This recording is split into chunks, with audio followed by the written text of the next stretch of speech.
La particularité de la quinzaine littéraire, c'est que c'est une aventure qui dure presque 50 ans.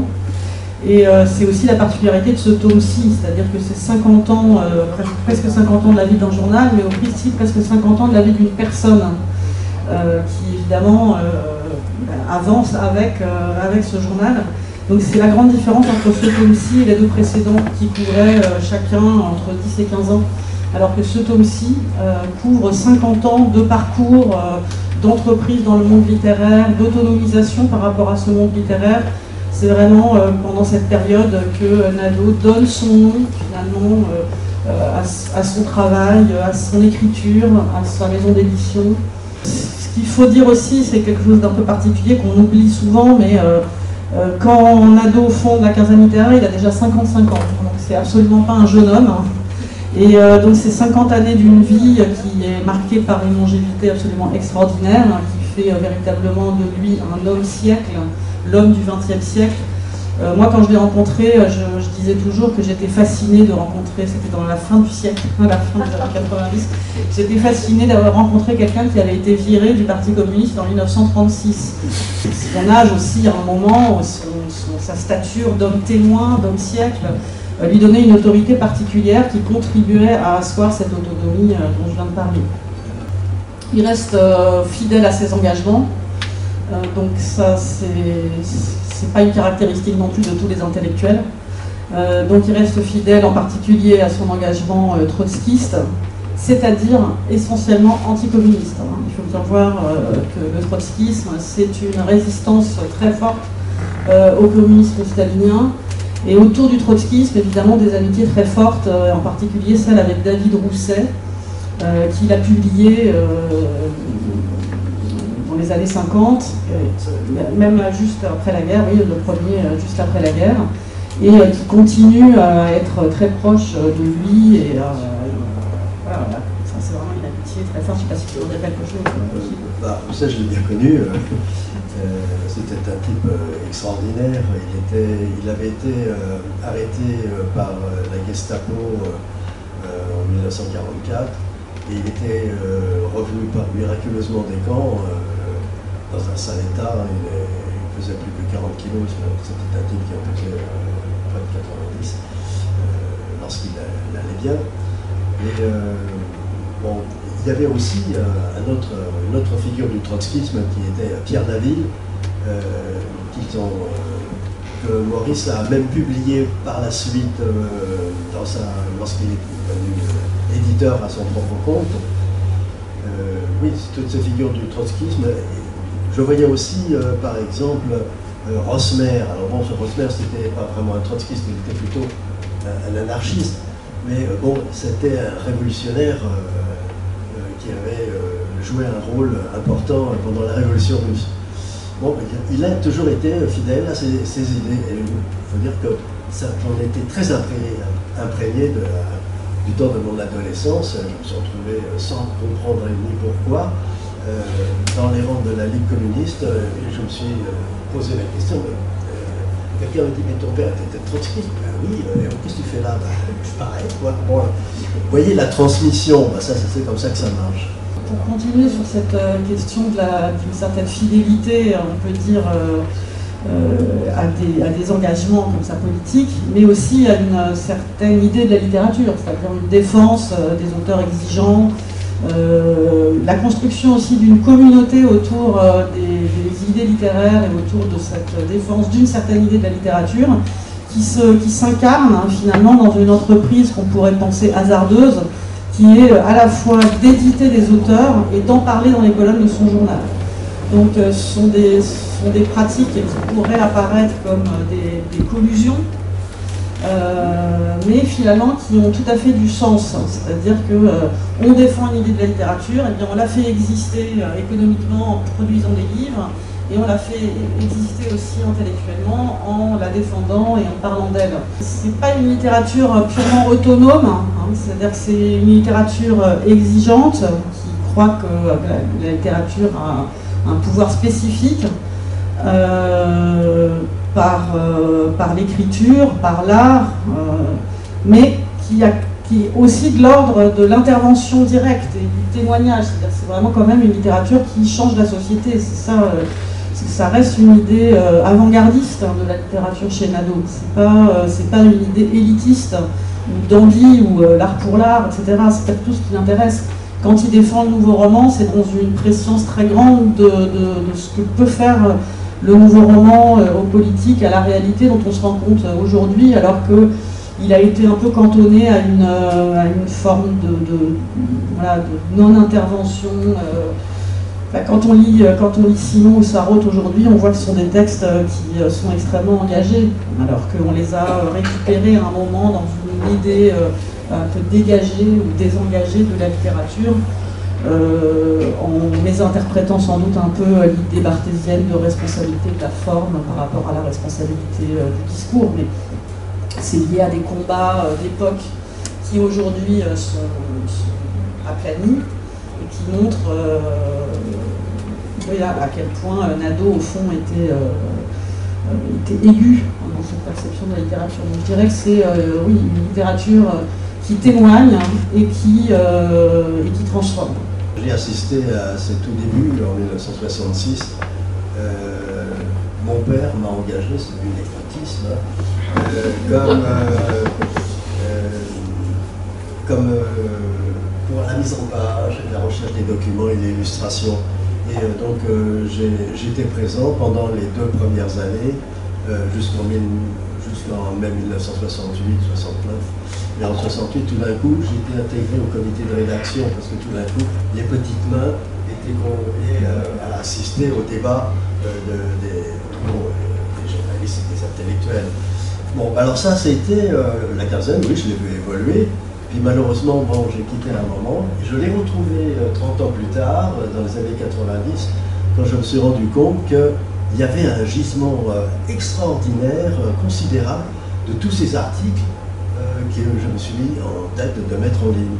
Tout ce qui a été publié dans la quinzaine représente un volume considérable de textes importants, et le rassemblement de tous les textes de Maurice Nadeau, j'ai le sentiment que c'est l'œuvre d'un penseur. La quinzaine littéraire a moins évolué que le contexte intellectuel dans lequel elle s'est inscrite. Bien sûr qu'il y a eu des évolutions, des changements qui sont liés à la disparition d'un certain nombre de personnalités, puis au changement du comité, et ça, sans doute Jean Lacoste, qui est arrivé en 1972, je crois, à la quinzaine, pourrait en parler mieux que moi. Mais si on le regarde dans la totalité de son entreprise, on voit que la modification du champ intellectuel qui a été très très forte dans les années 80, et peut-être encore plus ensuite, avec un développement de la figure de l'intellectuel médiatique et puis une hyperspécialisation d'un certain nombre d'autres intellectuels, a fait que la quinzaine est restée là aussi, comme je le disais tout à l'heure, une zone de résistance. Et elle s'est trouvée concurrencée finalement d'un côté par les revues très spécialisées de sciences humaines, et de l'autre par des revues plus grand public qui reflétaient davantage les goûts du public. Et sa difficulté à subsister, parce que ça c'est aussi un trait de cette entreprise, elle a duré, mais dans de grandes difficultés économiques, matérielles, prouve bien cette résistance envers et contre tout, et l'évolution aussi de ce champ intellectuel. Alors, quand elle est née, on était dans un moment très particulier, elle est née en 66, c'est un moment où c'est un moment de très grand engouement pour les sciences humaines, qui prépare aussi la transformation du champ universitaire et intellectuel de 1968.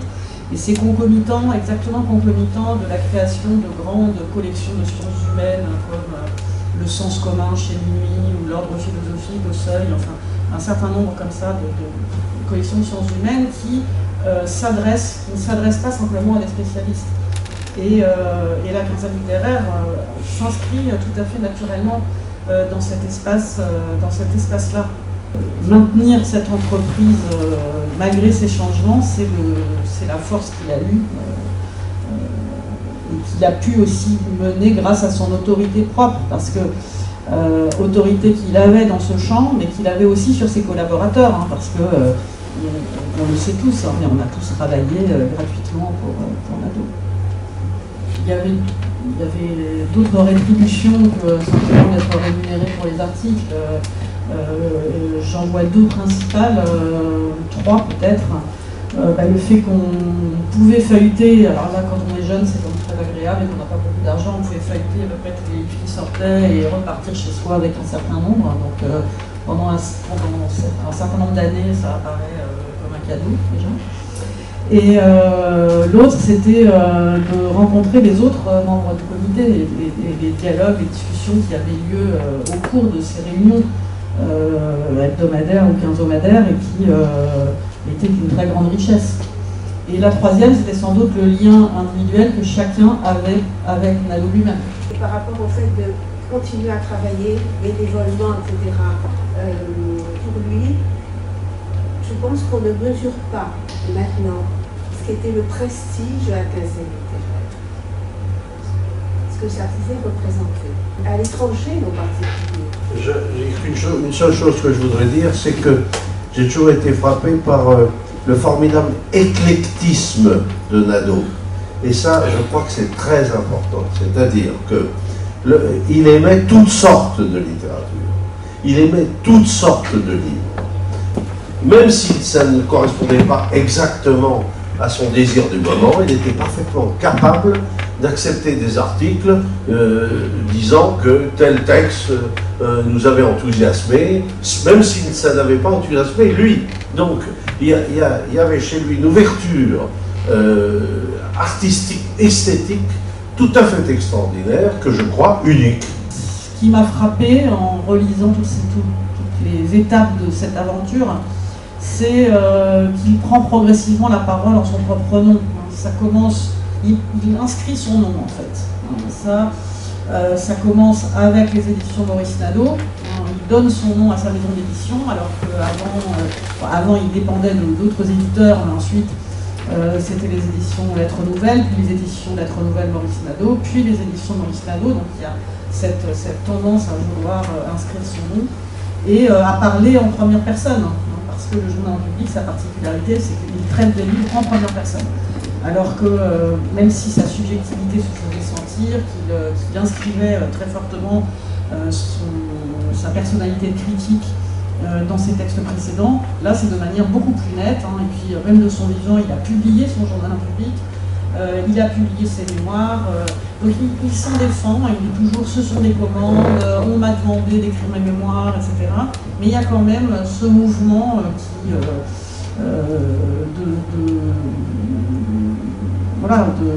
d'inscription de sa propre personnalité qui est notable.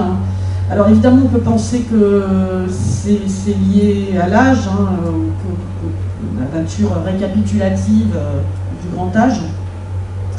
Mais pas seulement, ça s'inscrit aussi dans un mouvement d'époque où la littérature à la première personne est beaucoup plus inscrite, développée qu'à d'autres époques. Donc c'est pas simplement quelque chose de purement individuel, je dirais. Il avait voulu aussi, à un certain moment, faire un recueil de ses articles parus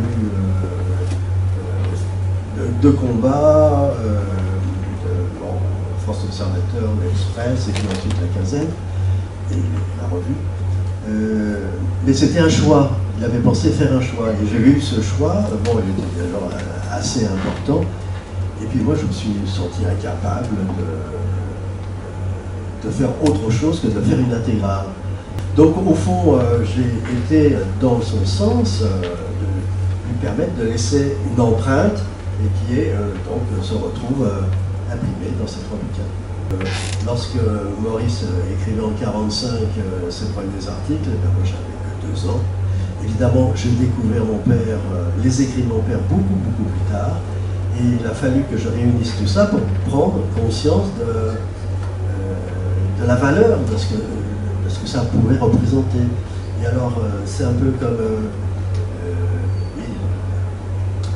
on parle de devoir, moi je parle de plaisir. J'ai découvert mon père en réunissant tous ces articles.